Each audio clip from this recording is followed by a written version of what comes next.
Salang magulan sa Qatar. Wala.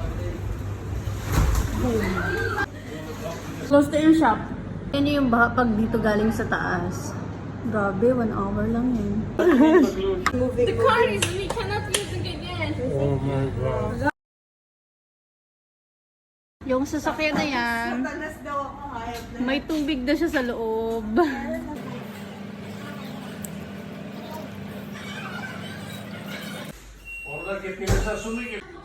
Yung wala ka naman sa dagat, pero maalon. Tingnan niyo yung baha. Stuck na sila dyan.